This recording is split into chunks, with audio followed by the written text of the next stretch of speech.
Hi everyone, welcome back to my channel. Now if you've been following me on Facebook and you're in my group Paper Crafting with Paul, or if you're in Nitwit Collections Neighbourhood, you will have already seen this card using Nutcracker pastels. So it opened up and I love the pastel colours, but their new kit available this weekend is Nutcracker Navy. And so here we go.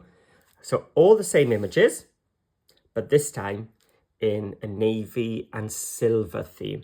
I can even see, that turquoise glitter? Now that's actually not even glitter. I haven't added anything to it. That's just the printout. And I thought, oh my gosh, those just looked amazing. Just that little sparkle, but without actually using any sparkle. No extra adhesive needed or anything. It's actually part of the printer. So my printer actually printed glitter. And I thought, with this new collection, why not show you a new card as well? So this is my box opening card. And as you can see, as it opens, you've got this sort of box shape here. So if I look from the above, and it's so simple, but so effective, because you look at it and you think, how does that work? But it's actually very simple, and the measurements are incredibly easy. So let's get going. You'll need some cardstock, and you'll need some pattern papers and some images, and you'll be surprised how easy it is to make. So to make the card, I've got 2 sheets of my base cardstock. I've gone for navy to go with the Nutcracker Navy kit. And you're going to need 3 panels. And the great thing is 3 of them are all the same size. So they are 3 1/4 by 6 3/4. And you can cut them out of your plain patterned papers or a coloured one, and then you're back in paper. Because this is a digital kit, I've actually digitally layered them. So it's going to be a nice flat card in the end. I said you're going to need 3 of them. Now, the joy is the one on the front can overlap on the right-hand side a little bit. So you can see this is the size of the panel there. And that bit will then overlap onto the front. And then you've got another piece which is 6 3/4 tall by 1 1/4 wide. And again, I've done the double matte layering digitally, but you could just do plain cardstock, patterned paper easily. So let's start cutting the cardstock. Now it's going to be a 5 by 7 card in the end. So I've already cut the card at 7 inches tall, and I need 1 piece 8 1/2 inches, and the other piece needs to be 7 inches. So it's a 7 by 7 square. There we go. So that's all my cutting done. Let's grab the scoreboard. So the largest piece, I'm going to score at 3 1/2 inches. So that's why our panels were 3 1/4, because it's 1/4 inch shorter and 6 3/4 tall. So the cardstock is 7, so that's going to be 6 3/4. And we fold it. I will burnish it in a bit. And then our 7 by 7 piece, we're going to score at 1/2 inch, 2 inches,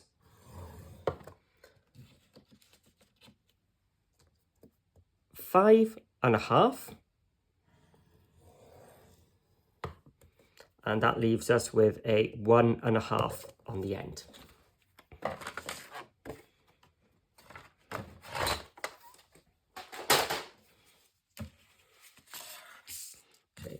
So I said this one, we're just going to burnish it. So it's just like a regular card, just with a shorter front. And then this one, this first 1/2 inch is what we're going to glue. So we're going to add tape to that. Then we're going to fold this. So we've got a mountain, mountain, and another mountain. So it's all mountains. There we go.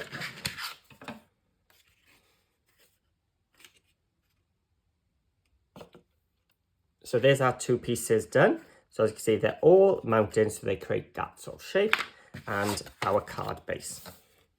So this little 1/2 inch one is what I'm going to focus on first. I'm going to take my tape and place a piece in between that score line and the edge of the cardstock. Just down the middle there. Finish it off and take it off. And this piece now is going to fold back, and we're going to attach it to the flap. So I find it easier just to turn my card around so I can line up the 2 corners, like so. So now we've got this long piece of card. And what we're going to do then is attach some tape onto this last panel.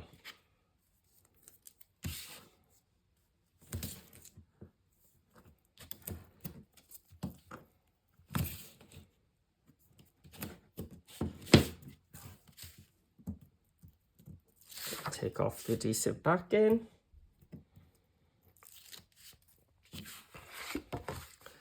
So we're going to fold down that piece that I've stuck onto. So that's where that little 1/2 piece has gone. Then hold that down, and I'm going to just fold the adhesive one back and place it down. So I'm lining up, making sure it's all nicely lined up. And then that will fold. If it doesn't, just take your bone folder and just iron it out. There we go. And what you've got then is a card front which slowly makes this little box shape and then opens up. So I'll show you from the top. As you open it, it creates that box and then opens. And all these panels, as I said, are all exactly the same size.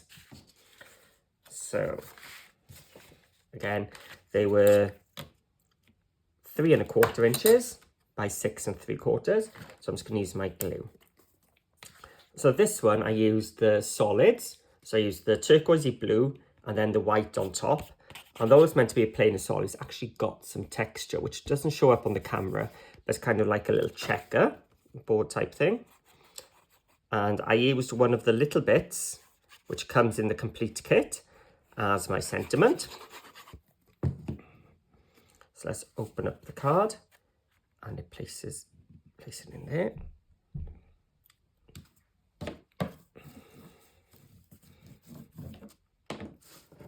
And then one of the nutcrackers.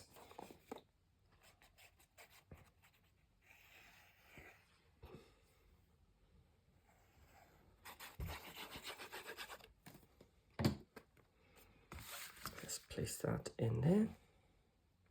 So I'm just placing it between the score lines. Make sure it's nice and even. And then this piece, I think that's Delivery Man, being welcomed by my dogs. So I'm just going to place the thin one like so. Make sure my candy canes are the right way up. I'm not sure if you can see the candy canes. And it does look like they've got a little bit of sparkle on them, but it's just printed. And then with this one, if you imagine that's where the end of your panel would normally be, that's where I'm going to place the glue, not on the overlapped bit. Now, if you're adding your overlap bits at the end, just make sure you're only gluing the bits which are to the left of this score line. There we go.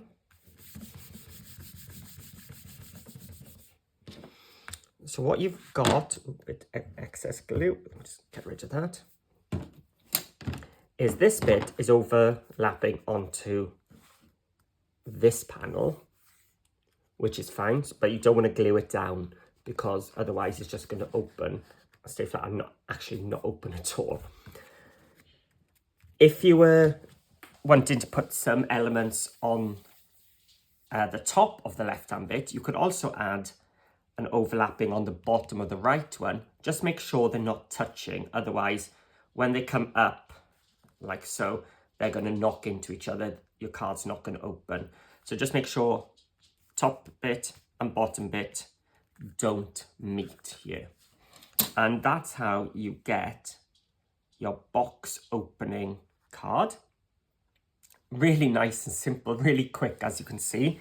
Measurements are very, very easy. So let's have a little zoom in so you can see how, when you open it, you sort of get that 3D effect and opening. And of course, you can go to town as much as you want, but I just wanted him featured there. I just liked him, and I thought any of the other patterned papers just took away from him. So I wanted it to match there. You can see the little bit is just a lovely little extra touch on the right hand side, and still room to write your sentiment. So I hope you enjoyed it.